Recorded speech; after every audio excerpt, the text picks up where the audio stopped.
The three-row SUV market has been raging hot lately, and somehow Jeep has been missing out on the action. The last Grand Cherokee only had room for 5. But if 5 is cozy, 7 is a party, and Jeep just gave themselves a VIP invitation to the hottest event in town. That's because the new generation 2021 Grand Cherokee L now rides on a brand new platform and has 3 rows. The Grand Cherokee has always been super capable off-road, but with this brand new Grand Cherokee L, is it sophisticated and refined enough to take to the Symphony as well? We need to find out. The L probably stands for long wheelbase, but if you're coming from a current Jeep Cherokee or a previous generation, you're gonna think that L stands for luxury, because man, this cabin really impresses. Jeep has gone full premium with this new cabin. Everything about it impresses. It's got a real upscale feel and look. The finishes are really nice. It's got great stitching. This is one of the nicest cabins in any SUV at this price point, bar none. This is a brand new clean sweep design, and it's pretty obvious that the engineers didn't really cut corners. They sweated the details. This is a big effort for Jeep. They put $1.6 billion into refurbishing the Mack plants in Detroit that are going to build this. So this is going to be for the long haul. This has got so much attention to detail. There's so much focus in here. It's obvious they didn't cut any corners. So every trim level gets leather except the Laredo, which is the entry level. This is the Summit Reserve. This one is fully loaded. So this is actually a 2021 model. This is a pre-production version. And as spec'd out, this is about $69,000. Now I know that's pretty much on the high end of things, but when you spend, you really get a lot for your money. This, to me, even though it's a lot of money, this represents an amazing value. For 2022, the prices across the board have increased about $2,000. I'm gonna put the prices up on screen. The rear door now opens wider than it did on the last generation, which makes it easier to get into the last row, the third row, but also easier to get into the second row. Very comfortable seat, leather back here, of course, too, and these go forward and back, and also you can tilt the angle. Ooh, I kind of like that. That's nice. And you've got 4 USB ports back here. You've also got 115 volt AC outlet. You got a couple of cup holders. In this trim level, you get your own heating and ventilation controls, which is very nice. And the center console flips down like this, so you can kind of use it as a table. You can also fold the seat flat by putting this lever up, flipping it down like that. A little extra cargo space. This has a 10.1 inch center display, and 8.4 inches of that is actually clickable and touchable. And below that, you've got physical controls for your heating and ventilation. Hallelujah. Thankfully, these guys stuck with the physical controls. They're so much better than the haptic nonsense that some manufacturers are doing nowadays. This also has selectable cabin lighting, so at night, you can change the colors from illuminating the tops of the doors down into the footwells, and it's pretty bling, I've got to admit. This has a bevy of cameras in the front, the rear, the side view mirrors, and it actually makes it very easy to park because you've got a couple different parking modes. You can see what's ahead of you, you can see what's behind you. There's a 3D bird's eye view, and it has 2 different engine choices. So let's talk about those on the drive. Why don't we get on the road and then let's head to the trails. There are 2 different engines available in this vehicle. The first is the 3.6 liter V6 Pentastar. It makes 290 horsepower, 260 pound-feet of torque. You're probably gonna find it doesn't have quite enough oomph, but that is the base engine. Then this has got the optional engine, which is I think about $3,300 in this. It's the 5.7 liter V8. It's a Hemi, of course.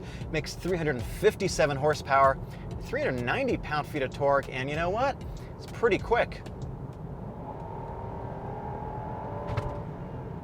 Accelerates really well, it sounds really good, and there is nice isolation from the body structure because they have new adaptive engine mounts which increase smoothness and reduce the vibration coming into the cabin from it.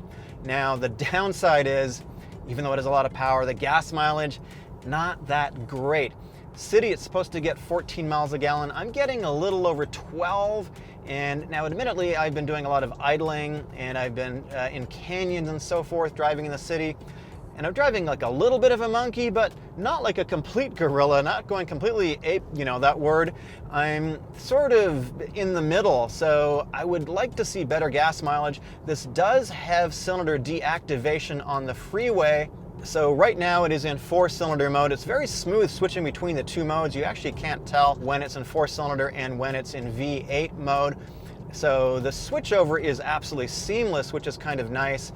But it doesn't seem to be in 4-cylinder mode that often. Now, right now I'm going down a hill. It's indicating I'm getting 87 miles per gallon. Wouldn't it be nice to get that all the time?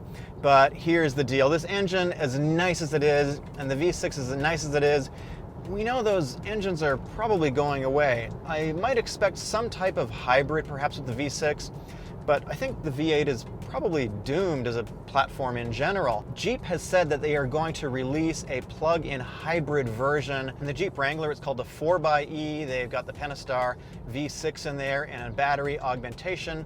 Plug-in hybrid, it does about 25 miles on a single charge without running the engine.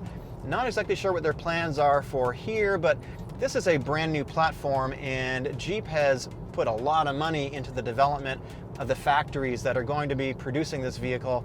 I think I said this earlier, about $1.6 billion into the Mack assembly plants in Detroit.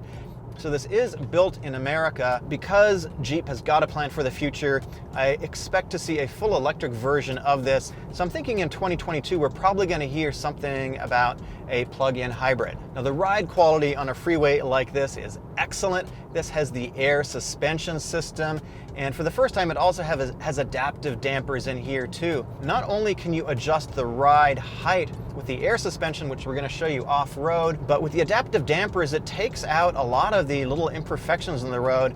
I think the ride quality in here is exceptionally good, to be honest with you. For a big, heavy vehicle like this, this is really good. It doesn't wallow. It doesn't have any unwanted body motions. Certainly, I expect this to sell like hotcakes because this is a great vehicle, and Jeep should be proud of what they've done. This is an amazing SUV, and it's really one of the few in the class that can go off-road, truly go off-road, and go to the Opera. I'm gonna take it off-road in a couple minutes, so I'm excited to see what it'll do. There are 3 separate all-wheel drive systems that you can get on the Jeep Grand Cherokee L. There's the Quadra-Track 1, which is a full-time all-wheel drive system, single speed. Then there's the Quadra-Track 2, which adds a low-speed transfer case. And this is the Quadra-Drive 2, which adds an eLSD. It's an electronic diff in the rear, so it doesn't have locking front and rear differentials like the Wrangler. It's not quite that hardcore, but I don't expect it's gonna have too many problems today here on these moguls. I'm gonna put it in the rock crawl setting, which automatically raises up the Jeep into the highest level. All right, here we go. Going into one of the moguls. Oh, okay, here we go. Just going slow. Ooh. All right, 15, 16 degrees sideways angle. Ooh, it's a little bit scary here, but you know, hey, I'm a wimp. Ooh. Okay, here we go. I can hear the suspension doing its thing. Oh my gosh. Oh my gosh, this is a big vehicle. This is the biggest vehicle I've done this in. Oof, here we go. 21 degrees. Oh my gosh. Oh my gosh. Can feel the torque moving where it should. 19 degrees. All right, here we go. 17, 18, 19. It's the tilt that really gets me. Oh boy. Here we go. Braking over the crest. And whew, I'm not gonna lie, that was a little bit hair-raising. I've done it in smaller vehicles before, but those tilt angles side to side of like 15, 16 degrees, they always kind of get me. But hey, the Jeep did it without any difficulty at all. Really, it put the power where it needed to go. There wasn't much slip. You could probably see it from the drone, and inside, I think it's more aggressive kind of terrain than most people are gonna take their Jeep on. So the Jeep can go up to 24 inches deep of water fording, which is pretty good actually. The air intake is a little bit higher in the vehicle, and some of the lower components are sealed against water. Jeep is rolling out active driving assist. This is an active driving system that is a safety system and also helps you stay in your lane. So right now I've got the adaptive cruise control on. It's set at 60 miles an hour and it's going to pace the vehicle ahead of me. Now I did set it to about the speed limit. So what's happening now is it is actively steering for me. But this is better than just the standard lane keeping assist functions that you're going to see on a Toyota or a Nissan or a Kia or any of those examples. This is keeping me in the lane, in the center of the lane, very, very accurately. So I do need to keep my hands on the wheel right now for this to work correctly, but I've got my hands on the wheel and it is acting, it is steering the car for me. It's keeping the car right in the middle of the lane very, very accurately. Now it's going to tell me to put my hands back on the wheel in just a second. Right there, okay, there it did. It will shut off, obviously, if I keep my hands off the wheel, but it does do a very good job of keeping me centered in the lane. This will work all the way up to 90 miles per hour. So I wanted to test this out. I wanted to see if this really works because I haven't seen this in any other video yet, and it does appear to be working pretty well. So I'm looking forward to seeing this implemented fully in 2022. Definitely want to get another test sample, and also I'm looking forward to testing it in other vehicles that have this type of technology as well. If you're looking for a 3-row luxury SUV that you can take off-road and drive to the symphony, the Jeep Grand Cherokee L is probably the only one that fits the bill. My name is Eric. Thanks so much for watching, and please subscribe if you enjoyed this video.